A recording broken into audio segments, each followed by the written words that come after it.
हम बात करते हैं कि एक कम्प्रीहेंशन का जो पार्ट आता है एग्ज़ाम में, 3 मार्क्स का पेपर में आएगा क्वेश्चन, हर बच्चे करेंगे। लोग चाहते हैं इसमें नंबर क्या होता है बाबू, नंबर तुम चोरी कर सकते हो। चोरी मतलब क्या, इसमें नंबर गेन करोगे बिना एक गलती का, बिना एक मिस्टेक का। वो कैसे होगा, हम उससे बात करने वाले हैं। देखो, इसे सॉल्व करने हर किसी को आता है, आई थिंक ऑलमोस्ट बच्चे को आता है। बट लोग क्या करते हैं, पहले इसे पढ़ेंगे, फिर इसे पढ़ेंगे, फिर इसमें से इसको सर्च करेंगे, फिर आंसर टिक मारेंगे, और फिर तुम लिखोगे पेपर में। सोचो तुम्हारा टाइम ड्यूरेशन कितना जा रहा है। तो इससे बचने का क्या इलाज है, सबसे हम एक बार में सारा चीज़ कर लेंगे। कैसे, तुम्हें अब कुछ नहीं करना है, इसको पढ़ने से पहले तुम्हें क्वेश्चन पढ़ना है। कैसे, देखो मैं तुम्हें दिखाता हूँ। सारा क्वेश्चन एक बार पढ़ लो। क्वेश्चन क्या है, who was William Shakespeare, how many plays in all his he created, his important activity after receiving education was to, Shakespeare died on, find out a word from the passage similar in the meaning to enormous और great.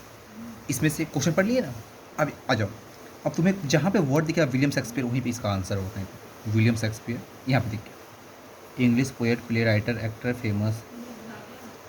मिल गया, time लगा नहीं ना। अगला, how many play in all his credit, he is also national poet, bard of Avon, he is credit with unbelievable 38 play. कितना, 38 play, answer आ गया। Next, his important activity after receiving education was to. तो कहीं पे देखो, हाँ यहाँ पे after his education got engage in theoretical life, got engage in theoretical life. Shakespeare died, died हमेशा लास्ट में होता है किसी भी चीज़ का। तो he died on the same day of the month, देखो he died on the same day and the month he was born, जिस ईयर में जन्म लिए थे और जिस मंथ में, उसी के कंपैरिजन में वो डेथ किए थे। ओके, तो 1623, तो 1623 यहाँ आंसर हो गया। अब 1623 इंपॉर्टेंट ये आएगा कि देखो, ये तुमको पता करना होगा कि किस डेट में और किस मंथ में जन्म लिए थे। देखो, ही वॉज बॉर्न इन 23 अप्रैल 1564, 23 अप्रैल। तो यहाँ पे देखो 23 अप्रैल कहाँ पर है, 1623 में, यहाँ पर है, आंसर हो गया। Find out the word of the passage similar meaning to enormous. हाँ, एक ऐसा क्वेश्चन बच्चे फंस देते हैं, गलत कर देते हैं। अब देखो ये आंसर मिलेगा कहाँ से, में he is credit to the unbelievable, मतलब unbelievable 38 to narrative poem several and whopping on 100 sonnet. मतलब यहाँ पे इनॉर्मस और ग्रेट मतलब क्या, बहुत एडवांस, बहुत अच्छा। अनबिलीवेबल मतलब क्या, एक्स्ट्रा ग्रेट। तो ये आंसर ये हो गया। ओके, एनी प्रॉब्लम बच्चा, तो ये पैटर्न सॉल्व करना। अब देखो मैं इसी बेसिस पे मैं इसको सॉल्व करने वाला हूँ। What is the present generation becoming, what is the important in order to remain alive, money cannot be considered as a kind of, what kind of wealth is most important for man, what can money not buy। Question यहाँ पे था, modern generation is becoming more and more money minded. मिल गया, modern generation question में था, present generation becoming what, money minded, point क्या है, materialistic, दोनों आ गया। Next, what is the important in order to remain alive, कहाँ पे था, हाँ यहाँ पे remain alive. It is true that money is very important in our life to remain alive. मिल गया answer, money cannot be considered as a kind of, money is not a kind of good or everything। मिल गया, money is not a kind of good and everything। what kind of wealth is most important for a man, the very thing in our life, therefore कहाँ देखो, कहाँ पे देखो ऐसा कुछ word मिलेगा, the most important wealth is peace of mind। क्या होगा इसका आंसर, peace of mind। अगला, What can money not buy, money क्या नहीं बाई कर सकता है, the innocent smile on a child face, first love in the eye. हाँ देखो, they are far more precious than money, मतलब ये मनी से भी कुछ प्रीसियस है क्या, innocent smile on the child face, first love on the eyes, young man और gratitude, innocent smile on the child face. अगला क्या है, देखो इसमें first eyes, peace of mind, A and B answer हो क्या। तभी टाइम लगा सॉल्व करने में, नहीं ना, तो सेम एच से करना। देखो एक पेपर में और सॉल्व कर देता हूँ आपका।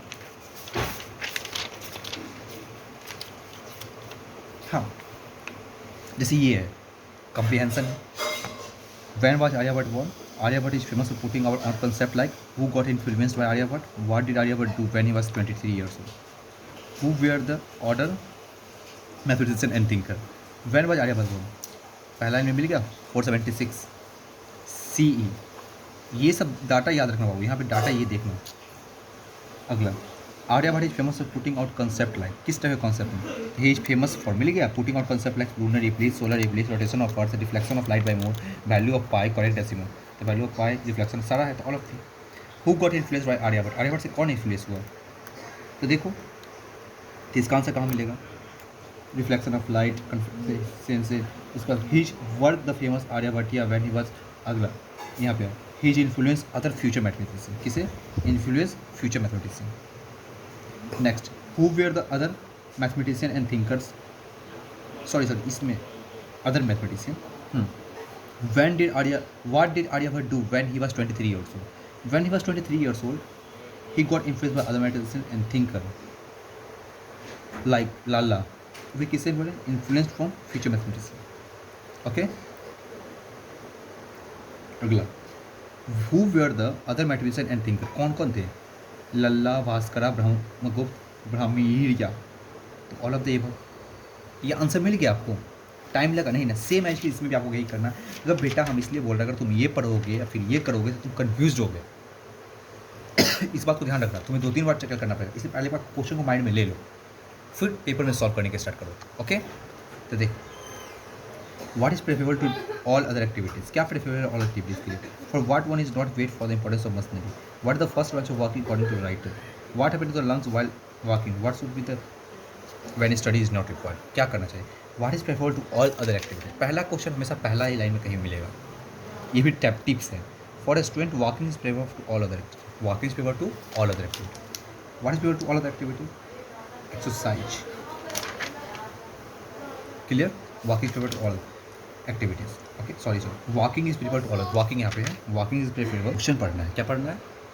क्वेश्चन, फिर उसके बाद तुम्हें इस पे जाना है और तुम्हें आंसर अपने आप मिल जाएगा। अदरवाइज तुम्हें खोजने में टाइम लगेगा, सर्चिंग में टाइम लगेगा, डाटा नहीं कंप्लीट कर पाओगे सही से। ओके, तो मैं जो कह रहा हूँ इस पर वर्क करो, अच्छा नंबर अच्छे पॉइंट से गेन करोगे। ओके, जय हिंद, ऑल द बेस्ट।